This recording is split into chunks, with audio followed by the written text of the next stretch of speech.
My name is Natalie Katz. I'm from Houston, Texas. I'm currently living in New York City, and I am a dancer, I'm a teacher, and I'm an artist. I knew I wanted to be a performer. I knew I wanted to be a dancer, and I also knew that I wanted to feed the side of me that loves creating and loves collaborating and making my own work. So after I graduated and after, COVID, it happened during my junior year of college. So last summer is when I kind of was like, I gotta go, I gotta do it. I wanna move to New York, I wanted to for forever. So I finally moved there last August. And so it's almost been a year. In a few weeks, it's gonna be a year that I've been in New York. And like sometimes it feels like I've been there for just a month, really, because it takes so long to adjust to, and the hustle of it, and how many jobs and wants that I'm desiring. It takes a lot of puzzling together my schedule. But I saw this and I was like, oh, why not? Like, I think that would be great. I've had a friend who did it. I've had two friends who have done it, who I went to high school with, and they just talk so highly of it. And I think it was a great way to challenge myself, because it's a short period of time to create something and work with new dancers and just try something new.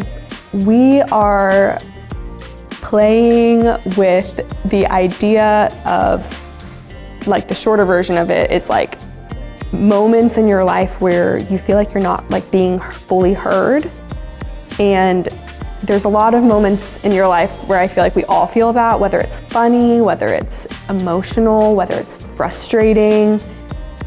Like we came up with so many different scenarios of feeling like we're not heard, and the spectrum of emotion was just so large, because you have those small moments where you're like, you think you're talking to somebody and they turn around and they're like, pull their earphone out and they're like, what'd you say? And you're like, and it's kind of funny, but you're like, man, I was talking and you didn't hear me.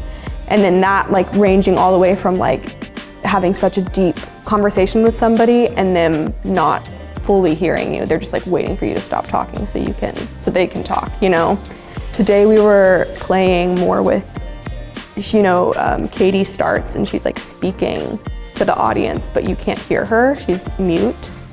And we're continuing with that, people are blocking her and people are like kind of trying to not let her be seen from this audience, but she keeps going back, but she's still not talking.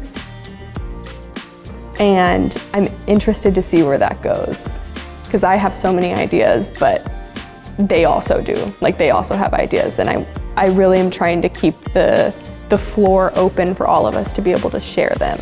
I definitely would like to say that I'm extremely grateful that I'm having this opportunity and that Amy has given me this opportunity to be here, and it feels like I'm like getting back down into Natalie and getting back down into myself, because I really love the creative process